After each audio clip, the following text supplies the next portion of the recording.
Welcome back to the Relationship Whisperer Show with Miss Dragonfly, where we discuss all things relationships with the aim to make marriage great again. Welcome back, and today we have a rather interesting show because I will be continuing the series on famous actresses, and I thought I'll continue looking at the divorced ones. Or rather ones that have had more than one spouse, and look at why, the difference between how they interacted with one spouse versus the other ones, and what was the reason for their breakups with at least the first one. So previously I had a look at Nicole Kidman and her with her two partners, one albeit her former partner, Tom Cruise, as we know, to check out astrologically what happened there. Were they actually a match? And why did they split up? And when? And why that time did they split up? And then I had a look at the interaction and dynamics between her and her second husband, who is now also her current husband, Keith Urban, and how their charts interacted, how compatible they are, as opposed to how compatible she and Tom Cruise was. And also, why did they marry when they did?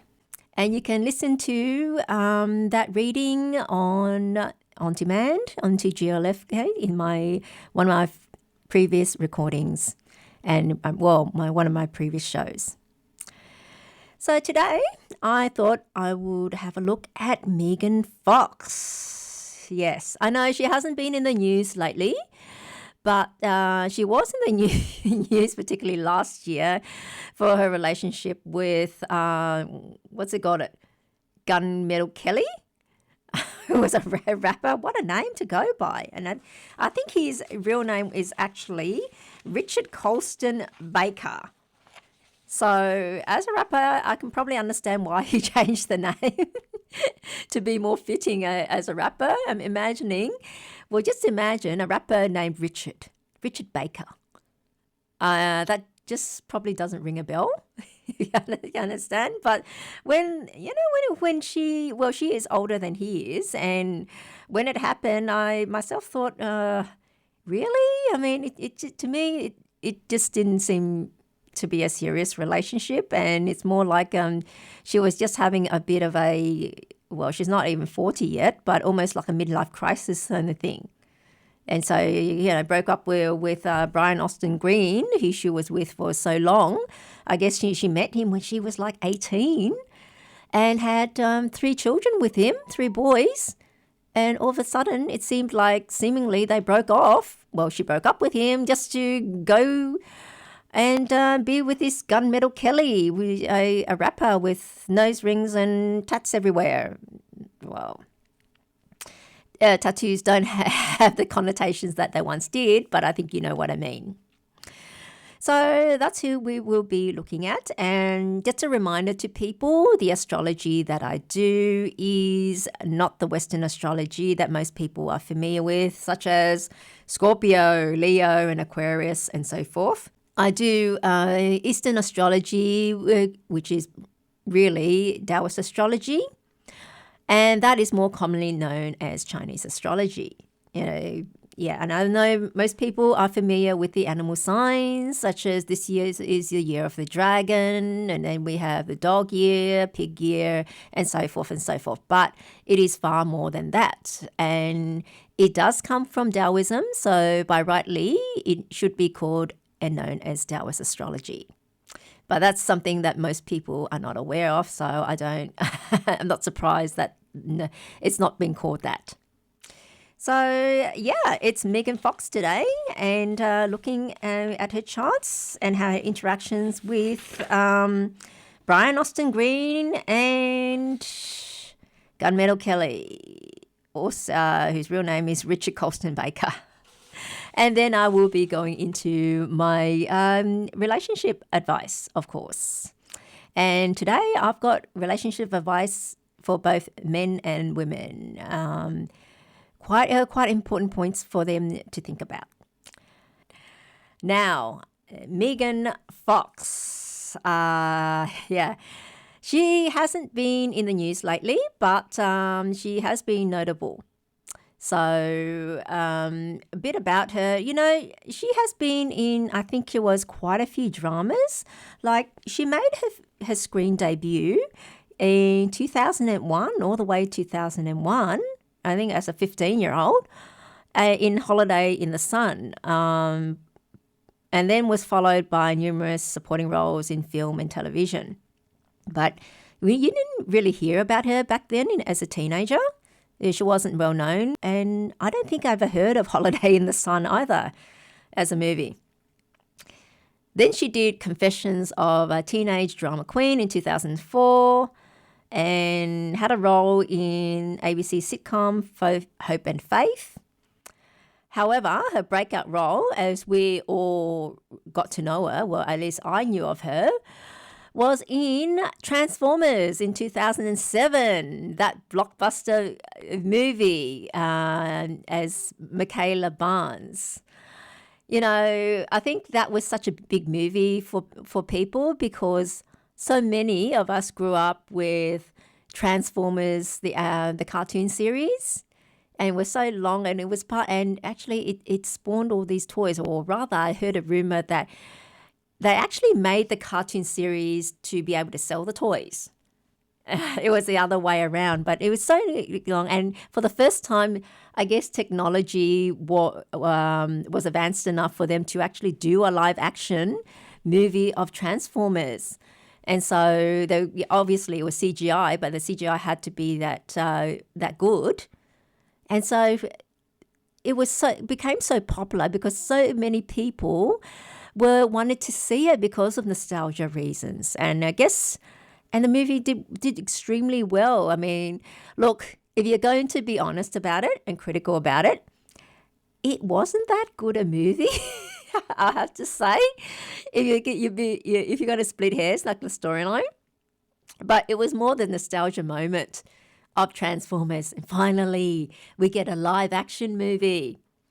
Okay, and she came back and did the follow-up sequel, Transformers Revenge of the Fallen, as Michaela as well. But then after that, I think the third one she didn't come back for. And the guy in the movie, he got another girlfriend. They wrote another girlfriend for him.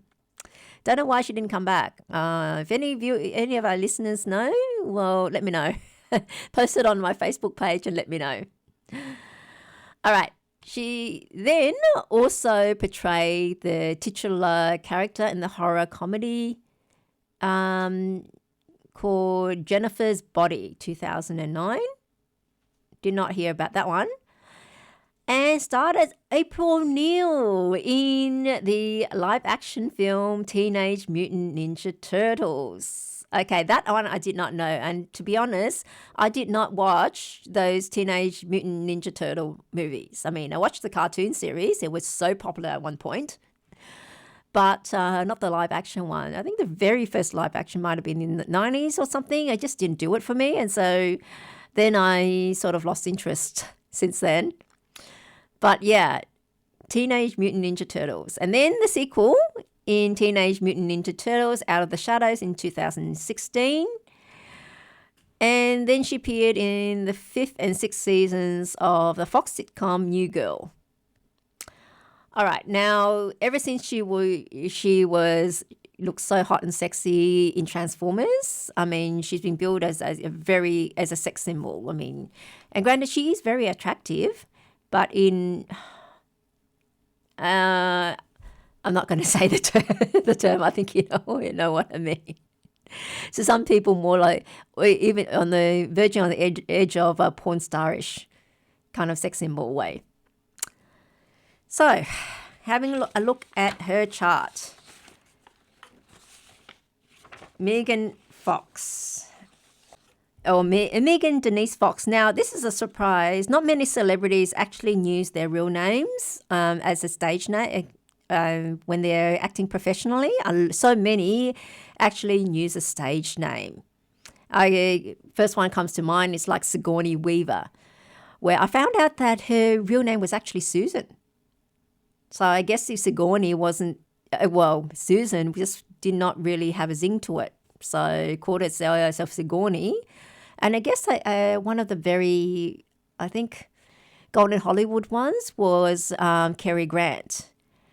And I couldn't believe it when his real name was actually Archie Leach. Can you imagine a leading man named Archie Leach? It just does not ring a bell or sit very well. So I guess they get the stage names for whatever, I guess, made the most sense. And in terms of characters and they play and so forth, the persona they want to project. So I guess this was a bit of a surprise that she actually used her real name. Megan, her legal name really is Megan Fox, or Megan Denise Fox. Now, she was born at 12:35 p.m. on the 16th of May, 1986, and in Oak Ridge, Tennessee. Now, from her date of birth, that date of birth that I've been able to obtain, her year pillar is Yang Fire Tiger. Her month pillar is Yin Water Snake. Her day pillar is Yang Metal Monkey. And her hour pillar is Yang Water Horse. So she's got tiger, snake, monkey, and horse. Now, straight away, I can see that she has what we call a 3 penalty in her chart. That meaning tiger, snake, and monkey. All right. Monkey is a direct clash with the tiger. And then you've got snake combining with the monkey. So it's like 2 friends against 1 foe. Now, if she had another pig, that would have been the full set of her, the full travel horse set, and that would have been a great advantage for her. So if she's able to encounter a pig in, say, a luck cycle, which looks like she'll encounter in her 50s, in her late 50s, that'll be fantastic for her. That's when she can encounter the pig, and she'll get 5 to 7 years of the period of the pig and 5 to 7 years of success. Okay, or even in a pig year, when year of the pig comes, or she has but the thing with the years as opposed to the luck cycles is it only lasts for 1 year. Okay, but as opposed to the luck cycle, which is 5 to 7 years. So that's a much better period. Though this luck cycle can be a double-edged sword. Well, it is a double-edged sword because it's fine if you're going through a period that's beneficial for you. You get that longer period. But if it's an unlucky cycle for you, then you're stuck with 5 to 7 years again of that downtime. However, also if her partner has a pig anywhere in his chart as well, that would help her as well. And then she can get the full set as long as she's with that partner. So this is, in effect, we can say that then being with that person would uplift you. They've provided something that you needed. And so as long as you're with them, you're going to do better in life. Yeah, generally. Even if they have nothing to do, with your work, and in this case with Megan, her career, or if you happen to have a business, they may not have anything to do with it, or have any involvement, but simply because they're with you, and particularly when you're married, okay, your charts are then interlinked, and then you get the benefit from that. But it also works the other way as well. If an element that would be that if you've got, or a sign or branch, what we call it, that they've got is would do you harm, like mess up your chart, or provides a combination that's actually becomes an element that's actually bad for you, then being with that person is actually bad for you. Doesn't mean that there's anything wrong with the other person. They could be a great partner for someone else, for someone that actually needs that element that they've got, that which is bad for you but could be great for someone else. So this is where the readings come in. And sometimes, like particularly if, say, your chart likes fire. You try to produce fire, but you can't on your own. It just doesn't gel. So if you have a partner with that particular sign that you're missing, it would provide you with enable you to have that fire, then that's fantastic. Being with that person not only is beneficial for you, but it reaffirms what you are. So you're able to be what you want to be, what you naturally want to be, the chart. However, if someone, a partner, say, has an element in its or a sign in itself is not bad for you, but if it combines with something in your chart that makes you, say, produce water, where in fact that you really want fire, then you're going to want, well, the attraction would still be there because you've got the combination. However, that's changed you now. You're now being like a water person instead of the fire person that your chart naturally wants to be. So, while you might have the attraction and get along, but in effect, it's not in a good way. It's being something you're not. It's just like, you're trying to reach something up there, really reaching. I mean, it's a bit too high. But then if someone is able to just reach for that and hand it to you, you're happy. Or lifts you up so you can go and get it yourself a bit higher, you're happy. But if someone else, you really want that, but hey, no, come here, have this instead. Fix your hand to something else. So you get something else, but you get something, but that's not really what you want. So internally, you're never going to really be happy. You're never able to be yourself, so forth. And like I say, you can only ever be happy if you're able to be yourself. Naturally be yourself, not try to pretend to be something else that you're not. Okay, now, Megan, she has this 3 penalty. Now, 3 penalty, besides, a pig would give her the missing piece that she wants. And then she'll be a travel horse chart, and then she can able to make more connections and so forth. It's getting her out a bit. But because she's only got these 3, these are more private people. These are more huddled people that don't really want to do much with the outside, so to speak. Now, it seems to be a contradiction because she is an actress and she is in Hollywood and out there, so to speak. But that's the nature of the chart. So what you see on the outside is not necessarily what she is on the inside. She's a different person on the inside.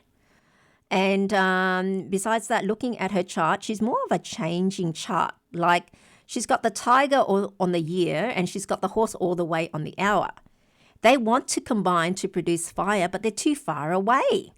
And so what she actually needs, really, looking at her chart, is someone year of the pig, so it combines directly with the tiger. They love each other. Not only that, she'll get the missing piece, and also being able to combine with the horse as well. So to get her the fire. So someone with a dog or a tiger, another 2 dog and a tiger is best, and then she'll get the fire element that she naturally wants. Okay, but if it's something like, say, combined with the monkey, say a rat or a rat or a dragon, then that produces the water, which is not natural to her. So these are one of the things that when we look at compatibility, we do look at not enough just say so that you get along. Say, hey, she can combine with someone else that produces water. She'll get along, no problem, but underneath that, it's not good for her. So this is the additional step that we look at that goes further than the Western astrology, the Western way of looking at compatibility, because it all goes back to culture as well. Okay, just remember all the tools and the arts develop according to the culture, what the culture deems as important in the culture. I mean, Western culture is more towards love and feelings, whereas Eastern culture is more practical. We look at practical, yes, fine and well, but it's not enough to just have love. You need things to support the love, to support the happiness, to keep the love going. Love cannot be under stress and pressure for it to continue to survive. Just like plants, your lovely flowers in your garden, you have to constantly water it so it can still be alive and still look beautiful and be healthy. Not being deprived of the water or being too hot or not enough nutrients, and so forth. So, and look, to be honest, what causes stress? And what's usually one of the top reasons for divorce? It's financial. It's financial stress. Every survey, it is. And every time there's a recession, divorce rates go up. Why is that? Be realistic. It's all fine and well to say, oh, money should never be an issue. It should be love, and that could conquer all. That's all fine and well, Rosie. But think about it. When you're under financial stress, you're not fun to be around, are you? You're snappy. And every little thing can set you off. And then arguments. It's a breeding ground, a very fertile ground for arguments. Arguments spark off really easily. You argue and then, that's it, I'm moving out. That sort of thing. I mean, does this all ring a bell? I think it's pretty common. So, no, with Eastern culture, we're so practical and we're like, look, to enable the relationship to have as best a chance and the marriage to have a best a chance as possible, you have to minimize financial stress. Any potential stress on the couple. So in order to give them the best chance of this marriage succeeding, you want money and health as well. There's a lot to break up when a partner gets ill. It's always an expectation that their spouse looks after them and be caring and all that sort of thing. And that's fine and well, but it does put a lot of pressure on the other partner as well. That they now have to be carer, that their ill partner now cannot do the things that they used to do. Can't go out and be happy and on holidays all the time because they don't have the stamina, they need care. And so extra care, and it limits what the other partner can do now. So to speak, so we have to be extremely realistic about that. So, with Megan, going back to Megan, from looks of this, she doesn't really have any combination other than the monkey and the snake combining next to each other then. So we can almost say that she is a changing chart. She wants to be follow the power. She wants the fire. If the horse and the tiger is able to combine, but they're too far apart. So it's more a changing chart. Now, looking back at a relationship with Brian Austin Green, Brian is considerably older. Okay, he was born at 11:36 a.m. on the 15th of July, 1973. So from this, his chart, his year pillar is yin water ox, month pillar is yin earth goat, day pillar is yang water rat, and our pillar is yin wood snake. So he's got an ox, a goat, a rat, and a snake. All right. Looking at this, how do they combine? Okay, how do they combine? Well, first off, he's got a rat and she's got a monkey. Now, they're both sitting in their houses of spouse. So they're combining into their house of spouse. So that's all, firstly, a good sign. However, the combination produces water, like I say. Well, what she really wants is fire. So even though, so I can see where they're getting up, how they get along. But also, she's got an extra there's also an extra combination There's a snake. Well, they both each have a snake. Brian has a goat, and Megan has a horse. So in combination, it's what we call a seasonal fire combination. So there goes. Megan actually gets her fire. So that's good for her being with Brian.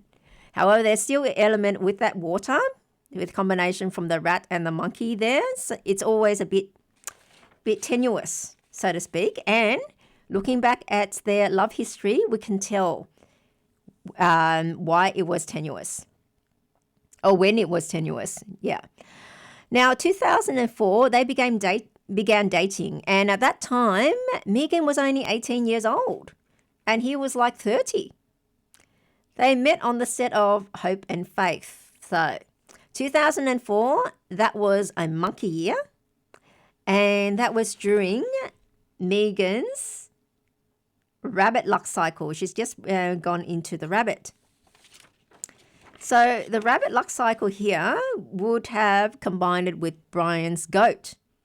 So Brian's got to produce some wood. So there's an extra combination there.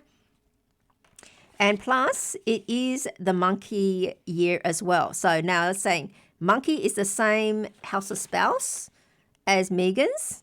It's the same sign as Megan's house of spouse. And it also combines with the rat, which governs Brian's house of spouse. So that's why they met and fell in love, so to speak. It combined it with the house of spouse. So that's why when we're looking at when can you meet someone, it's generally when the sign combines with your house of spouse. So that's activated. So any combination or even a clash when you're single would activate your house of spouse. And then you can meet someone. It's a bit different, though, when you're already married and then your house of spouse gets activated. But I'll come to that later. Okay. Now, 2006, they got engaged. Okay. 2006 was a dog year. Now, dogs actually clash with Brian's dragon luck cycle, because at that time in 2006 Brian was coming out of his dragon luck cycle. Okay, and that year was actually when they got engaged, 2006. Now the dog year though combined it with Megan's rabbit luck cycle at that time. And even though the dog year combined it with her tiger to produce more fire for her, but I think the engagement wasn't stable, because in February 2009 they broke off the engagement. Now that time was the ox year. Now the ox combined it with Brian's rat in his house of spouse. So there his house of spouse was activated. So so supposedly they broke off the engagement, but then they ended up marrying the next year. Yeah, June 2010. Okay, now 2010 was a tiger year. Okay, tiger year. Okay, and that clashes with Megan's house of spouse of the monkey. And so, like I say, they weren't married then, so a clash or combination activates the house of spouse that got married. Then I think she might have been the holdout in terms of that and determining when they would marry. During that time, 2010, they were in Brian's rabbit luck cycle. So the rabbit and the rat on his house of spouse, that is a harm. Rabbits and rats are a harm. So they don't particularly like each other. Not a direct clash, but they don't particularly like each other. So that's also some sort of activation, and so that's when they got married. And then they went on to have 3 sons. In 2012, they had a son. That was the dragon year. And then they had 2014, year of the horse. They had another son now. And then 2016, year of the monkey. They had another son. So during those periods, 2014 was a horse year. So the horse is the same as Megan's house of children. So that was a good indication there. And the monkey itself combined it with Brian's house of children being the snake. And also it was the tiger luck cycle as well that Megan was in when she had the children. And the tiger luck cycle combines with herself, her horse in her house of spouse. So that activated that too. So she had the kids then. Now, marital issues. What happened? Now, apparently in 2015, she filed for divorce. Okay. The first time, apparently she's filed for divorce a number of times. But the first time was, in 2015, and that was during the tiger luck cycle. Now, that time, that was in Megan's luck cycle of the tiger, and that clashed with her house of spouse being the monkey. So, understandably, why she did it. And now, 2019, she filed for divorce a second time. Now, 2019 was a pig year. Okay, that's the pig we've been talking about. Now, the pig is actually a harm with the monkey, which governs her house of spouse. So this would have all come from Megan by getting divorced. And also because of a combination with the water, I guess it can be a bit tenuous whether or not they'll stay together, because on one hand, they've got a combination of what she needs, but on the other hand, also being together it's also something that she doesn't like as well. So it's been a bit of a balance as to what's going to play out, what's going to win. Okay. And then what happened in 2020? They separated and got divorced during that year. Now in 2020, it was the rat year. Now, this is what I said about combinations and clashes being activations of the house of spouse. Great for when you are single. However, when you're married and that gets activated, especially a clash, it's a separation. It puts enormous pressure on the marriage. And even if it's a combination, you can still separate too. So like in this case, the rat year combined with Megan's monkey in a house of spouse while she's married, and that isn't good. And, the rat is also the same as Brian's house of spouse, the rat as well. So that wasn't a good sign for the both of them. Yeah, I guess that's why the pressure was on for both of them, and that's why it didn't work. As so speak, they just finally they just broke off. There was just both of it activated at once, and so it wasn't good. Now, what about her with this Gunmetal Kelly person, whose real name is Richard Colston Baker? Now, he was born at 8:47. On the 22nd of April, 1990. So he's actually younger than her by, let me see how many years?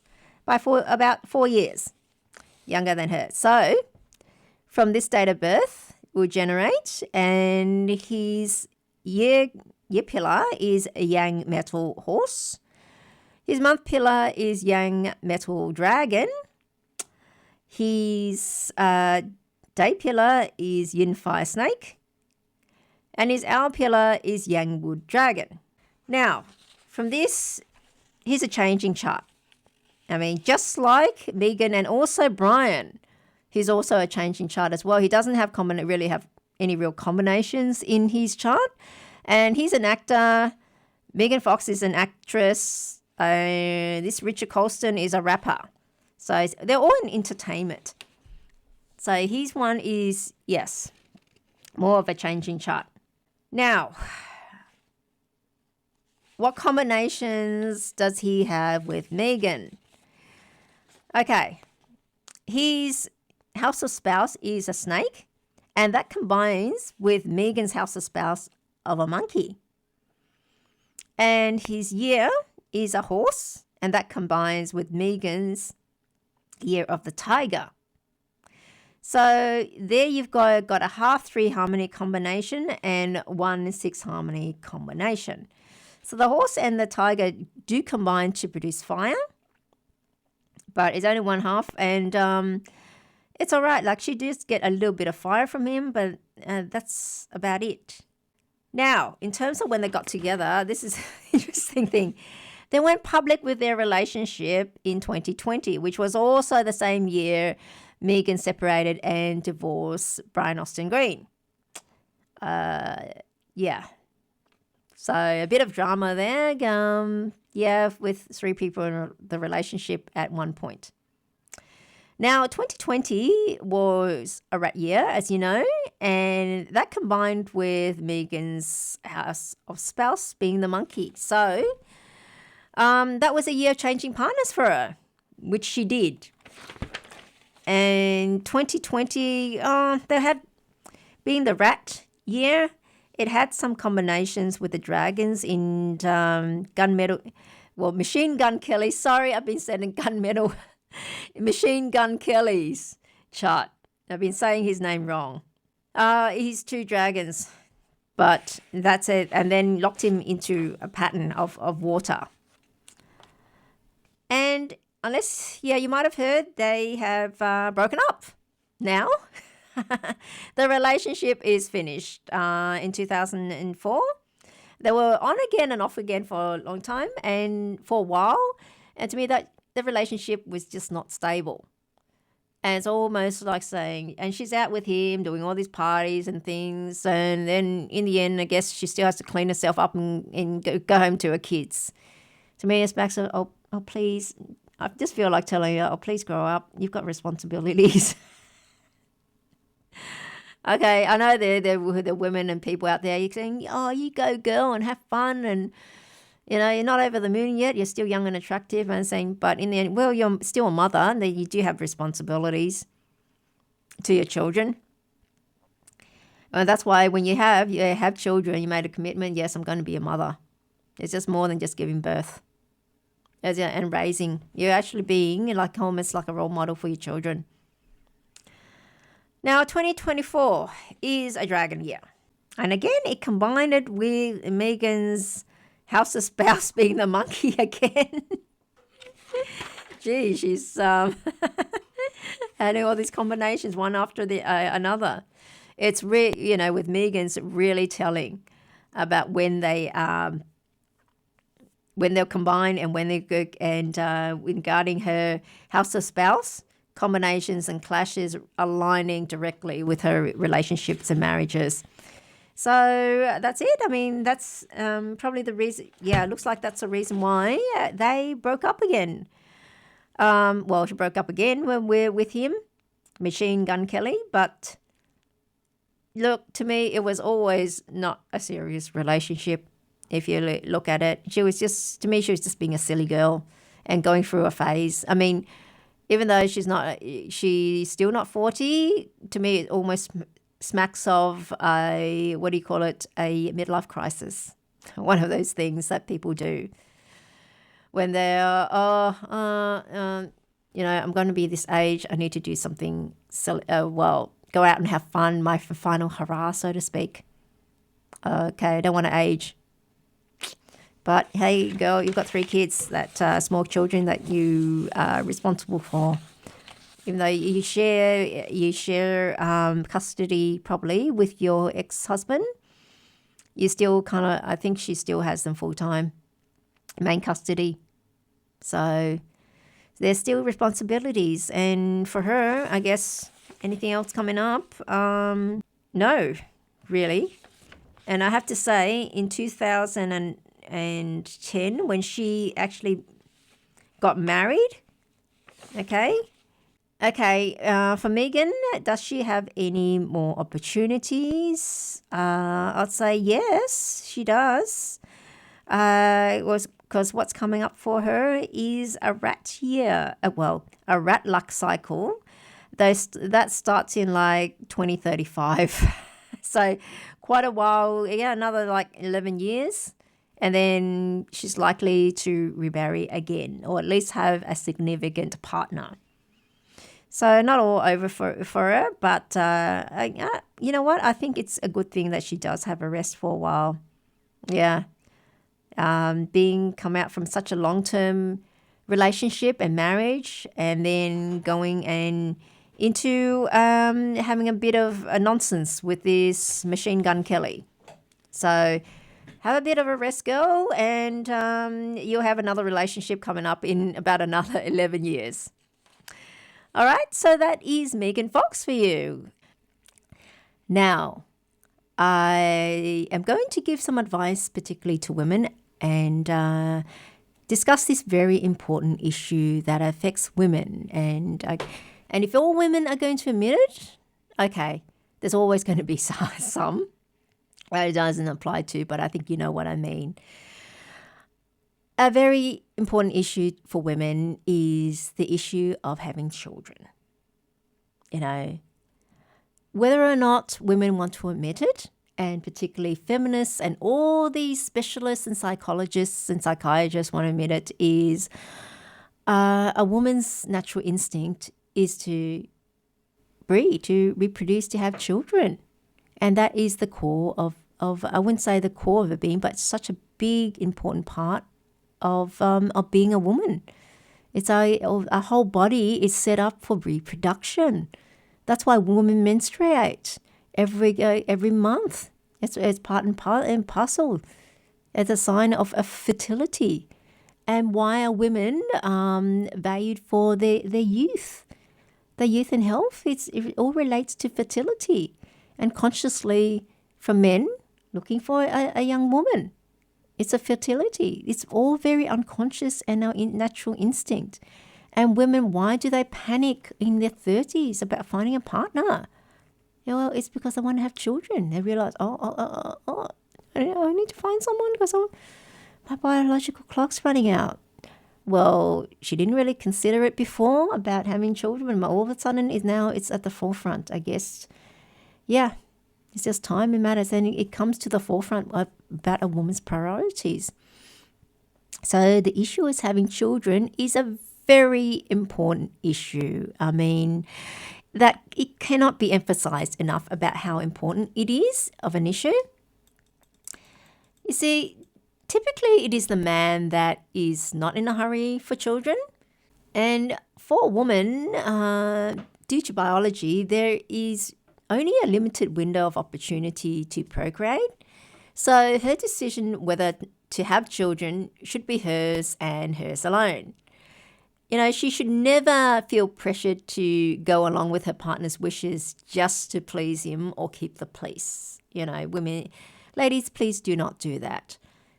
You know, because for once the decision is made not to have children and the biological window of opportunity closes, she cannot change her mind and undo her decision. Yeah, you know, once it's been done and time passes, that's it. It's very difficult, and I guess so. That's why so many women err on the side of caution to have a child. You know, because she might change her mind and want children in the future, and then you can't. It's too late.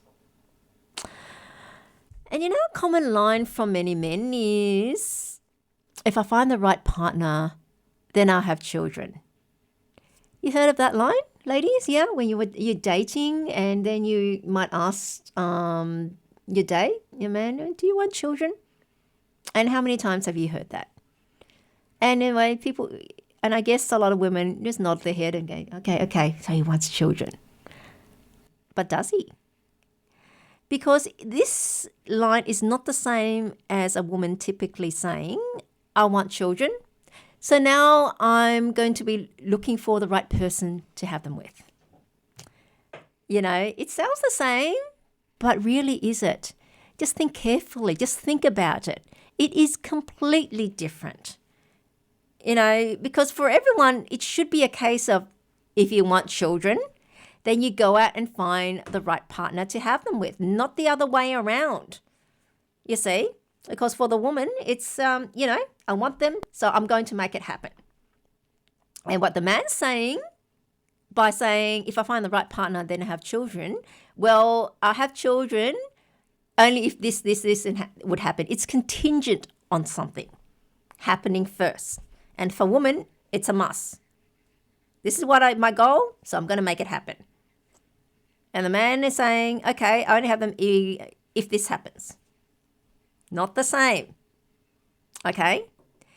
Because, so then it's very important that you need to clarify this issue from the very beginning and choose someone like-minded, a like-minded partner in the first place. Not leave it and deal with the issue later on, because it never works out that way. You could end up wasting so much of your time only to end up and saying, change your mind later. It was not that big a deal. Or blasé about it. Yeah, later. When you watch your biological clock, just ticking away. Tick, tick, tick, tick, tick, tick, tick. So, got to really think, does he want to have children? Are they a must-have? If you seriously want children, then you must be serious with this question and be honest with yourself as well. Because this is a question that needs to be addressed early on when you start a relationship, and especially if you really want children and you are in your 30s already, even in your early 30s, 32 or whatever, because time flies very quickly, and, you know, you need to have time to firstly find someone, you know, sift through them, obviously, and then establish a relationship first, and then be married to have children. Look, most people want to have children in marriage. I mean, provide a stable environment where the parents are committed to each other and committed to raising their child, as that's always the gold standard. Granted, it doesn't always happen, but it's something that, you know, people should be aiming for. It's just like you go into a race and your aim is always to win, come first place. And that's what you train for. And if you happen to not win it, so you come second or third, okay, then you accept it, that you didn't cut the mustard. But the point is that you were aiming for first place. Not someone like you keep hearing saying, oh, no, but look at how many people get divorced, you know, single parent, and they're unhappy together. So having a child on your own is okay or whatever. It's kind of like you're saying, well, that person aimed to come first, but they ended up coming 10th. You know, I'll aim to come 5th. How does that sound? That doesn't sound like a very high bar, or something that you really should be accepting as position, accepting to aim towards something a lot lower. You know, so it's like, look, we aim for the gold standard. If we don't make it, okay, we accept it. At least we tried. All right? Now, the thing, ladies, even if you're still in your 20s, you need to address this question with your partner early. Like I said, because the time flies. And you could waste years with someone who in the end decides he doesn't want children after all. Then you have to start the search all over again and take the time meeting someone new, getting to know each other and establish a relationship. And then before you know it, you're well into your 30s and pushing the panic button. So you need a clear answer. You need to directly ask him the question of whether or not he wants children. And a common answer from uncommitted men is to say that he's open to having children again, but it all depends on the right relationship. And to be fair, this may entirely be true, but it's not the same as the driving passion of a woman wanting to have children and then going to find a partner to have them with. But also beware, though, that it could also be a cover for him just to get you in a relationship without him having any intention of having children in at least the near or medium term, which most likely is not going to suit you. As I explained, biology and time waits for no woman. And so, if you want children, then you need to choose a man who is also clear and definite about having children. So this means he's certain about what he that's what he wants and isn't likely to change his mind, which is what you can't afford to take a risk on. You can't choose one who is undecided on the issue or says it depends on whether or not he's with the right partner. Well, and as I was saying, while this is fair enough, it's often used as a way of avoiding that line of questioning.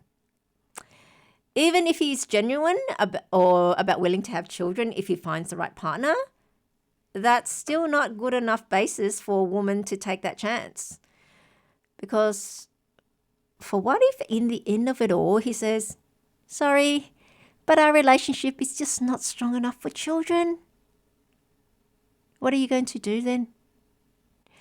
Well, so all you can do really is to make sure that his stance on the subject does not change.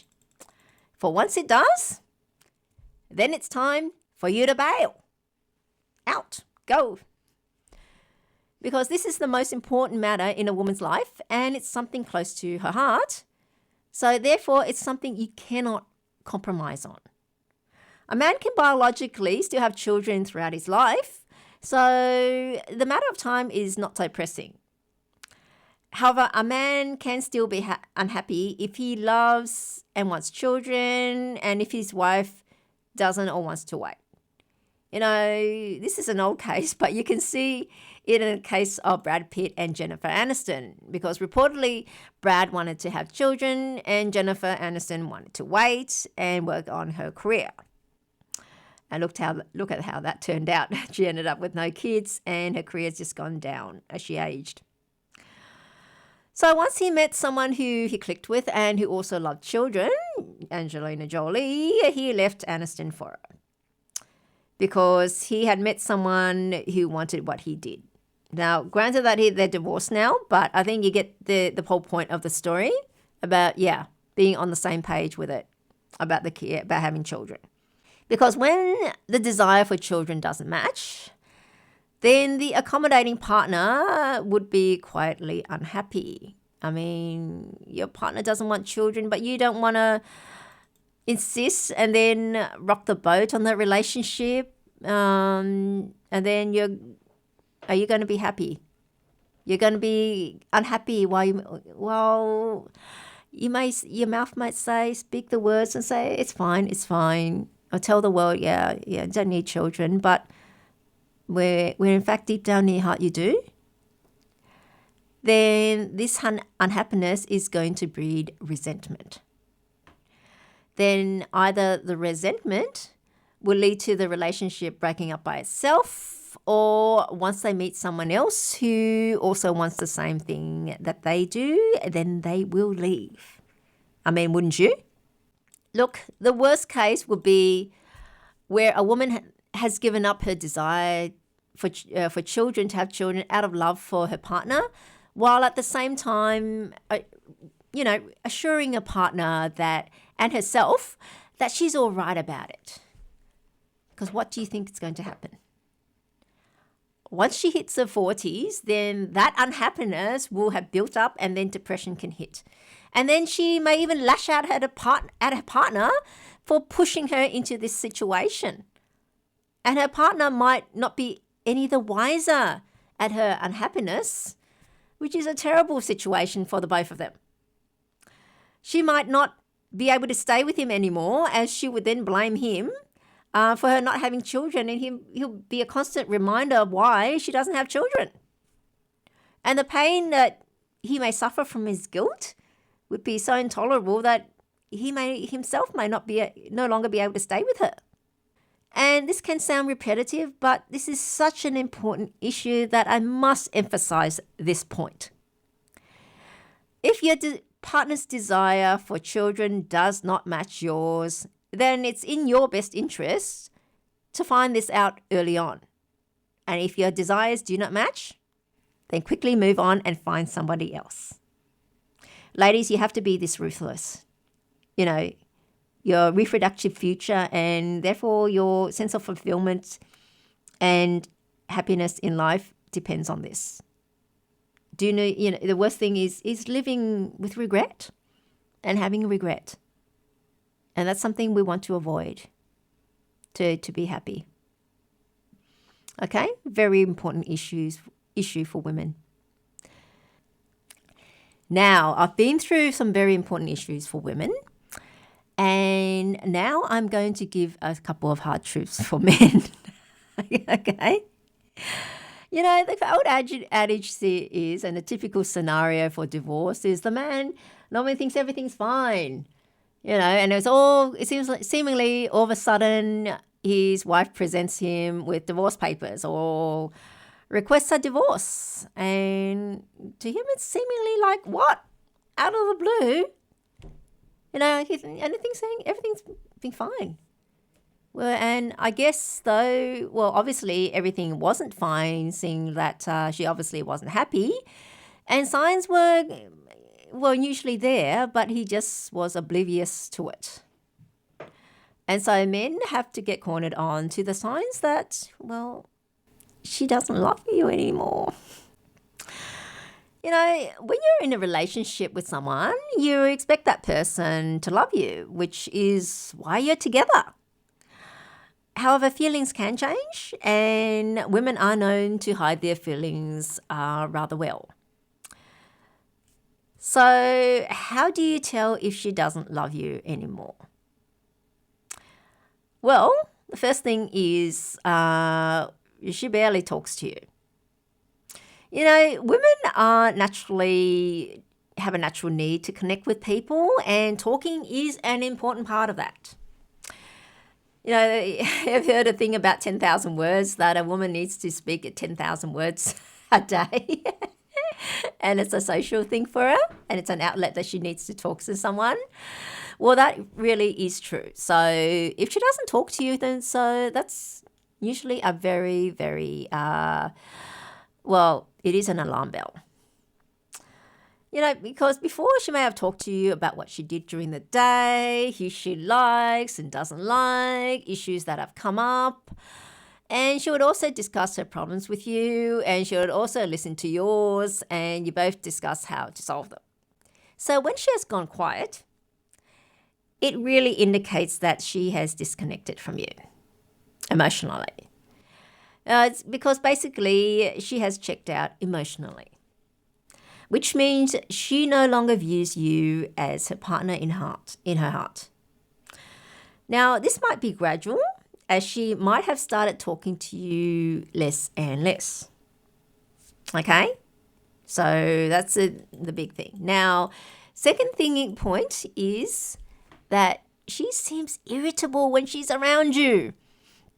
You know, you may have noticed that she's become more snappy and short with you than before. In other words, she's irritable when she's around you. Now, because she has disconnected emotionally with you, she would have also lost respect and love for you. Then you have now become an irritant to her. Her eyes would no longer light up when she sees you.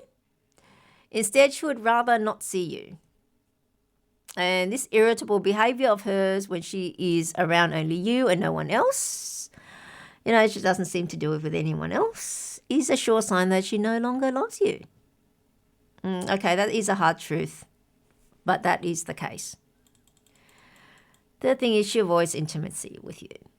Now, this one's pretty obvious. Intimacy between a couple is more than physical. It's the emotional and melding of the mind as well as the body. Now, because she has disconnected emotionally from you, then it will also come through to the physical, that she has disassociated herself from you in her mind, and this will flow through to the physical, and she will also disassociate herself from you physically. She will firstly stop sleeping with you, then make excuses not to. You will then also notice that regular affection, such as kissing, gets less and less, and then she will actively avoid even kissing you. Physical affection comes from emotional affection, so once the love and affection is no longer there, then it's going to flow through to the physical, and it will also no longer be there. Okay. And next is you're always left out of her plans. As she no longer sees you as part of her life, both consciously and unconsciously, because previously she would have discussed what she was doing with you, and you would both discuss what you would be doing or going somewhere together, make decisions as a team. However, things have changed, and she goes ahead and makes decisions on her own without even letting you know beforehand. She might now plan what she would do by herself or with others that doesn't seem to include you.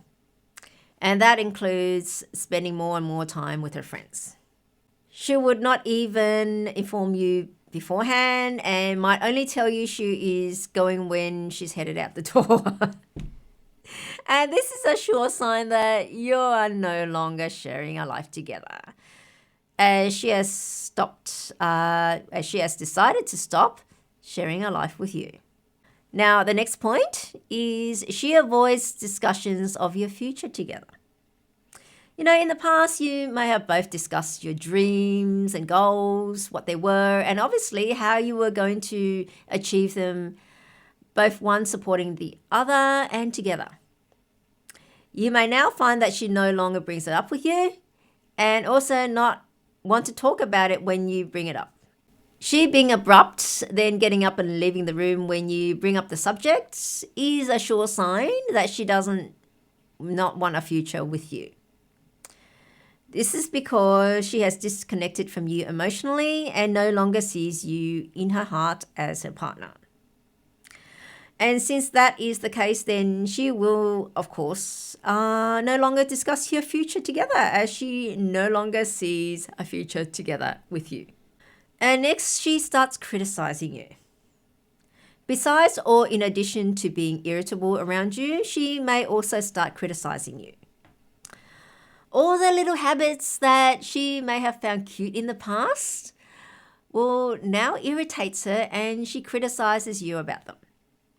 She may also criticize the things you do that she never had before, such as your cooking, the way you hang out your washing, or how you mow the lawn. She may also criticize your ideas, your job, that they are no longer good enough. And this is a sure sign that she no longer values you and no longer holds you in esteem that she once did, because she no longer loves you. All right, the next thing, and rather saying touchy point, is that she puts you down in front of others. Now, following from her now criticizing you, it all comes down to her no longer respecting you. Now, because of that, she may put you down in front of others. It may be blatant, such as pointing out your shortcomings and apologizing to others for them. Like, oh, sorry, Jeff is just hopeless with cars, so he can't help you with them. Which is a subtle put down, or a more blatant one, such as, I don't know why I ever married Jeff. She may even leave the gathering on her own without telling you, as she doesn't want to be seen as your partner. And this is because, again, she no longer sees you as a partner, which is why she is no longer proud of you and no longer has any qualms about how others perceive you, as she is no longer with you. And lastly, might be pretty obvious, she flirts with others. Now, it should be an obvious one, though it still doesn't gel with some people, mainly because it involves emotions. You see, when you're at a party or social gathering, you may find that she hangs around men more and is laughing and more happy to keep hanging around them, or certain men she has connected with. Not just at a social gathering, but instances like with new men both you and she meets, and her interactions with them are warm and friendly beyond what the norm is. She may do this behavior unconsciously, as in her heart, she now sees herself as a single woman.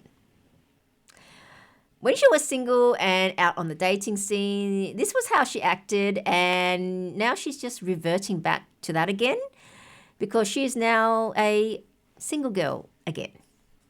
And that's in her heart.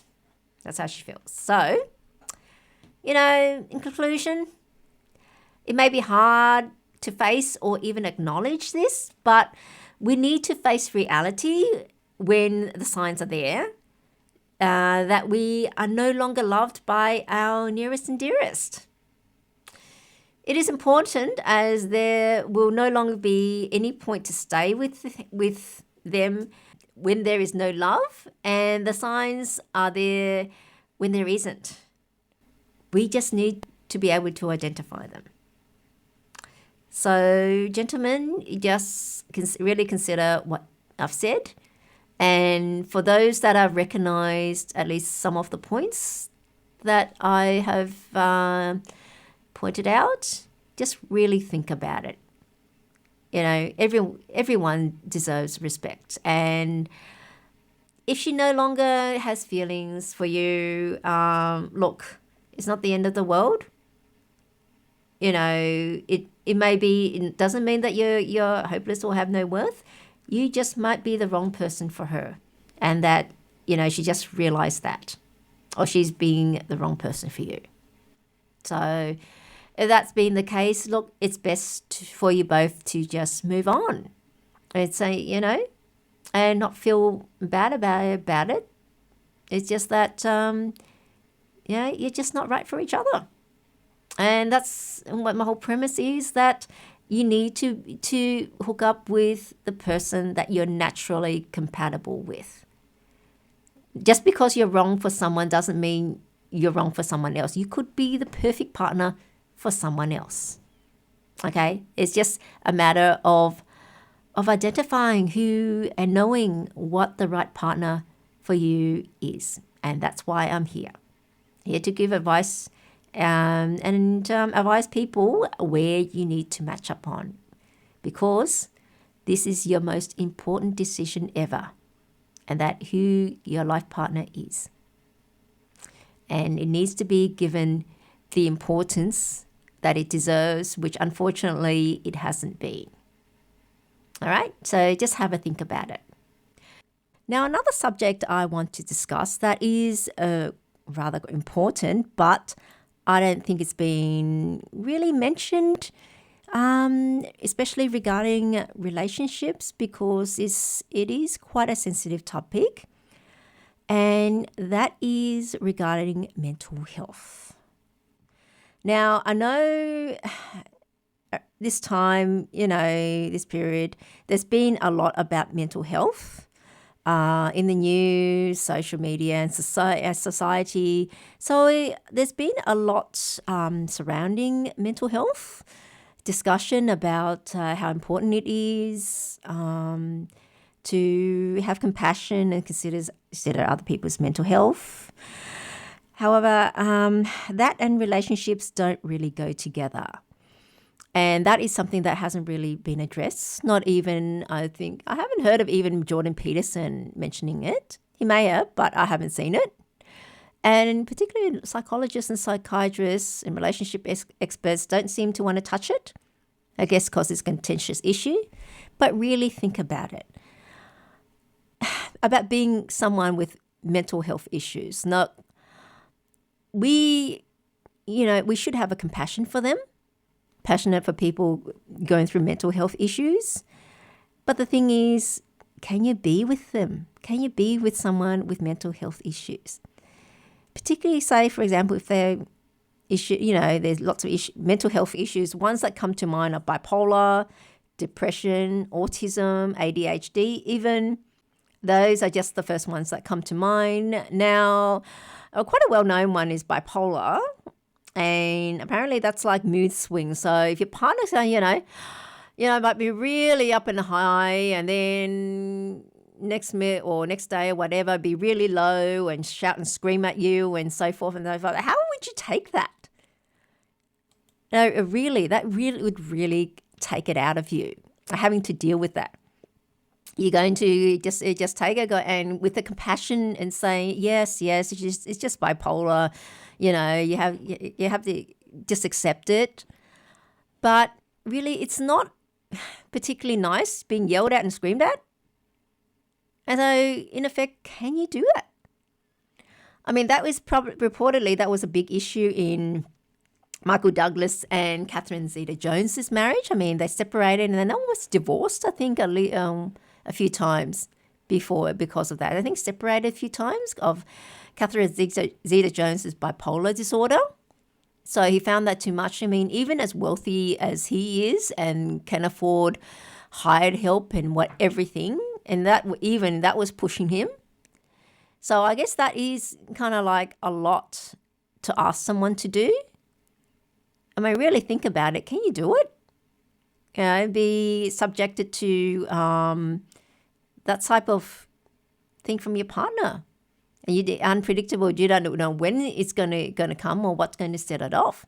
You'll be living anxious lane. And that's not conducive to your health as well.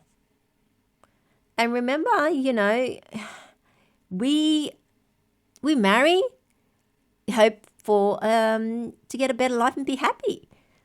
And not marry and knowing that you're going to be more depressed and under stress. No one wants to do that.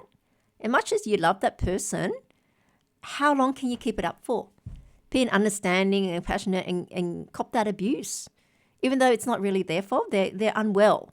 They've got a disorder and, you understand that. But at the end of the day, we're all human. How much of that can we accept? And if particularly depression, your partner is always depressed or going through a depression cycle, that puts an enormous pressure on your relationship. Partner's unhappy all the time. You have to be always compassionate about them. They don't, they're not happy and then not do anything or hardly speak to you or be snappy with you. And then I suppose you can just try to be understanding, just take it. But how long can you keep it up for? Until it gets to you and you can't take any more. So really consider before you enter a relationship with someone with mental health issues. And for people that have mental health issues, please, it's probably not a good idea for you to enter into a relationship until you've sorted it out, both for your own sanity and the sanity of your partner, because you're just going to create problems and potentially another breakup, which is no good for either of you. For you as a person with the issues and also the other person that has to cop that from you. It's unfair. So really consider it. Okay? Whether or not that's a good idea. Now, we're coming towards the end of the show. I mean, today I've gone through Megan Fox's astrological chart and how she pairs up with, firstly, her first husband, Brian Austin Green, which I always remember him as playing David Silver in Beverly Hills 90210. They've been in a relationship and married since she was 18, and, it was quite a solid, 10 years, almost 10-year relationship. I think they got together in 2004, I think. Yeah.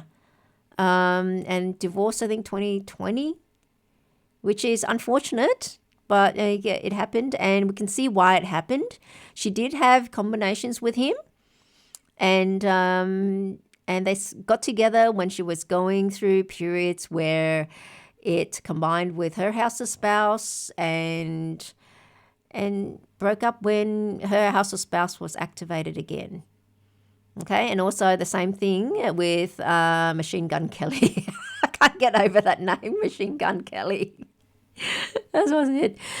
And so, and it broke up when her house spouse was activated again. But to me, that was always, look, it wasn't a serious relationship. I think she just had a midlife crisis moment, the female equivalent of that. Granted, she was still in her 30s, but hey, a woman sees 30s as more of an aging than men do. Time where you're aging, especially over 35 and approaching 30. So that was her. Like it's just the thing. These things really aligned with when your house of spouse gets activated, whether or not you get together or you break up. Okay. And other things that are important that I've gone over for a woman. Yeah, very important issue is having children. She needs to be sensible about this and really pre-plan and really think about it and not leaving it to the last minute and panic. Because, just like everything, everyone has the smell of a panic. Everyone in a panic and desperate and the desperation, and it's just very off-putting. It's just like you walk into a store and all the sales assistants just jump on you and try to sell you this. Oh, come here. Actually, let me show you this and that. It's just really off-putting to you. So wouldn't you think it's the same thing when you out there trying to nab someone and then the men can smell the desperation and really sense it. And that's off-putting in itself, but you've left yourself to the last minute to panic about that. So really, you got to be sensible, and when you're out looking, that the men have to be on the same page as wanting children with you. It should not be a compromise at all, because unlike a man, a woman doesn't get a second chance after her biological window has closed. So please be sensible. And for men, you mentioned this thing, not really sure why similarly the marriage or whatever didn't think there was any problems. Well, and seemingly out of the blue, she requests a divorce. And it seems like, he's just taken off guard. But, the signs would have been there that she was unhappy and she's no longer sees you as her partner. It's just that you did not notice. And so those are the things I really pointed out and listed that you should be thinking about and take notice of. Particularly, the put downs in front of others and no longer talking to you as much, including you in her friends, or no longer talking about your future together. Those things seem to be obvious and common sense, but you don't really think about it until it's pointed out to you, and then you say, oh, yeah, that makes sense. It's the obvious, okay? But you need someone to point it out to you. So those are very important factors. And like I say, the most important factor of all is choosing the right partner in the first place for both men and women. For women, if you want to have children, you need to choose the right partner. For men, you want happiness, you also need to choose the right partner. Okay? And for all of us, because remember, we may not be the right partner for that person, but we could be the perfect partner for someone else. Or someone else could be the perfect partner for us when not our ex. You just have to know how to choose, because it is the most important decision of your life, or our lives, and it's not being given the importance that it deserves. So we'll end it there, and this is the end of the show. Let me know what you think by leaving your comments on my Facebook page. Just search for Miss Dragonfly or Make Marriage Great Again. I do post different material on both Facebook pages, so it's best if you follow both, but at least follow one. Okay? And if there's a subject that you'd like me to cover, then feel free to mention it there as well. And if I'm able to, then I will cover it as well. And don't forget to join me again same time next week. And until then, it's bye for now.